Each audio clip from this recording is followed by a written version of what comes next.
So my name's Lauren Harding. I'm skills and development coach for healthcare support, children and young peoples, and I'm a registered nurse by background. Lovely. And hello, I'm Emma, and I am a skills and development coach for adult care level 2 and 3. Amazing, thank you. So Lauren, can you tell us about, because we're looking with you at the sort of employer value and real life reflection to do with undertaking this apprenticeship. Can you tell me from your experience, what do employers need most when it comes to safeguarding in their teams? Yeah, so one of the big kind of slogans in safeguarding is that safeguarding is everyone's business.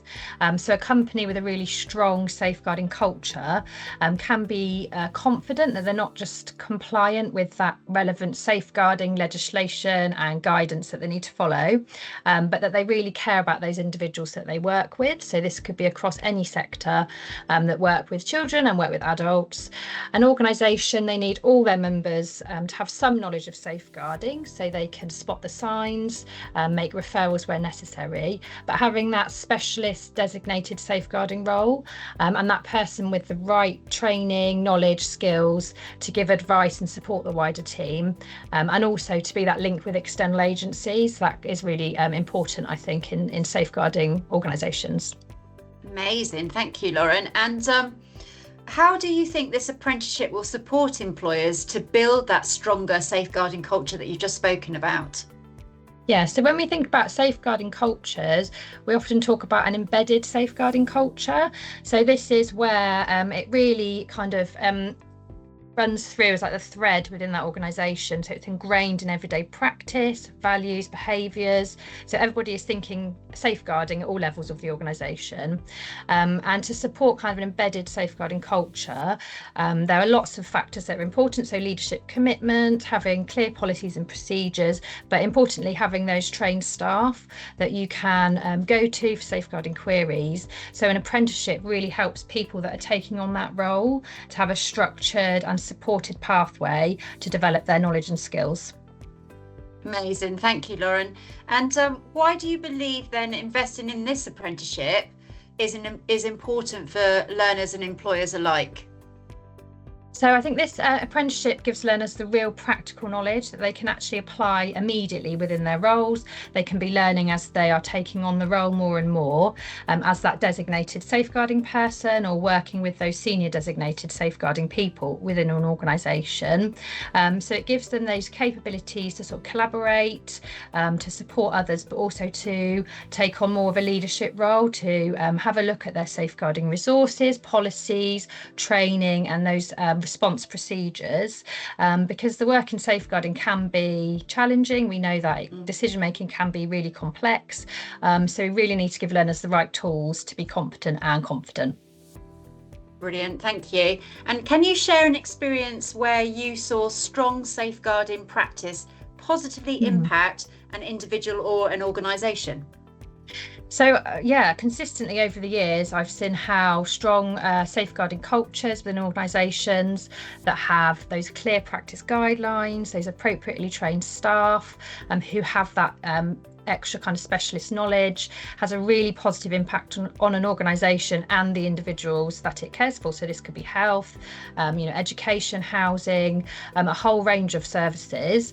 So for the organisation, it really reinforces that reputation as being supportive, caring, safety focused, and committed to well-being. And I think for the people that use that service, it builds that trust that they can expect that respectful, compassionate care and high quality support delivered by well-trained professionals. My background's health, but I've also worked very closely with other sectors, so education, social care, a little bit with housing. So you can see how that strong safeguarding culture has contributed to outcomes for people using all of those services. So I think a timely, appropriate referrals really help with kind of prevention of harm and helping people achieve their full potential. So what inspired you to support the launch of the Safeguarding Support Officer Apprenticeship?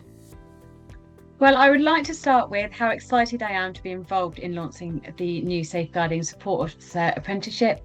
I've been working as a skills and development coach for over 10 years now, supporting learners across adult care level 2 and 3.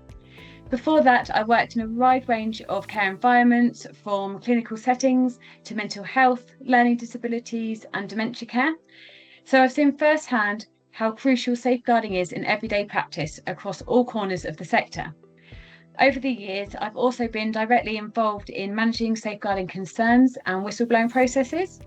And whilst these situations are never easy, they've been significant in shaping my professional judgment and resilience.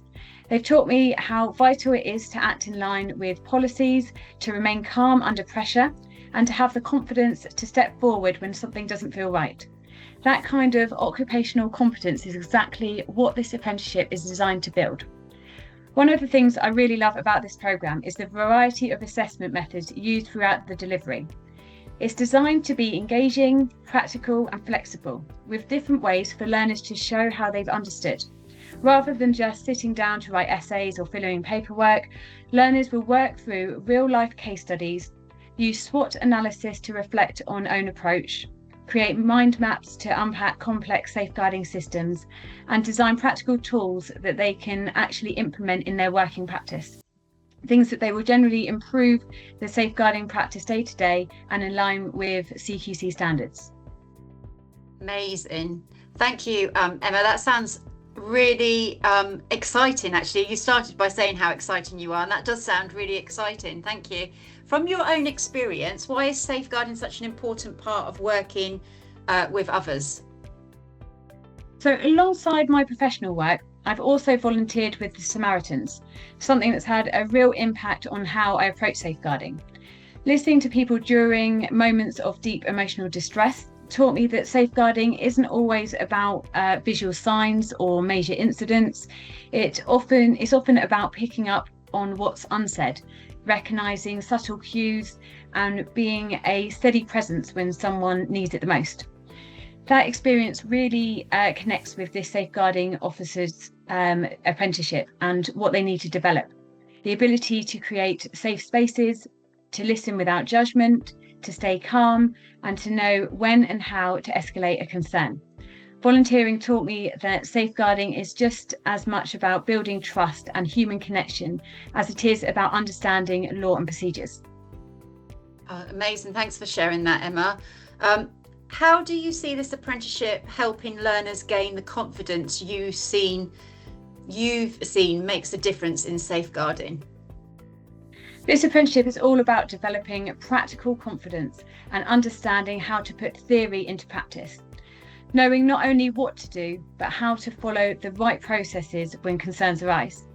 Learners will have the chance to explore challenging scenarios and grey areas using real-world examples to build their confidence and decision-making skills.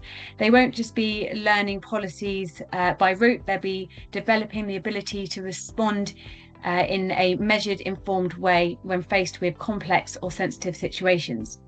And the confidence has a ripple effect. Learners begin to take a more active role, supporting colleagues, sharing knowledge, and creating a culture where safeguarding isn't seen as a tick box task, but something everyone is involved in and committed to. That's brilliant. I suppose that links in with what Lauren was saying about that culture is embedded in everything. What difference do you hope learners will make in their organisations as a result of completing the apprenticeship? One of the biggest differences I can see is the impact on teams and organisations as a whole. This apprenticeship gives employers the chance to grow skilled safeguarding leads internally, which takes pressure off managers and safeguarding coordinators, who often carry a heavy load when it comes to training and support. Having someone in place who's confident, trained and up to date with best practice brings huge value. It builds trust across the team and ensures people feel safe, whether that's staff, clients or those receiving care and support. I genuinely believe that learners who complete this programme will go back into their roles ready to make a real difference, not just in responding to concerns, but in raising awareness, supporting others and encouraging safer working practices throughout the organisation. Safeguarding isn't always black and white, and this apprenticeship gives people the space to explore those grey areas, ask those difficult questions, and prepare for the realities of the job. The aim is to build someone who's proactive, prepared, and fully equipped to protect the people they support. I'm proud to be part of this launch. It's a brilliant opportunity for learners, for organisations, and for the wider care sector. And I can't wait to support people through this exciting new journey. That is amazing. Thank you very much. So I suppose it just leaves us to say that we're looking forward to welcoming our apprentices onto the programme.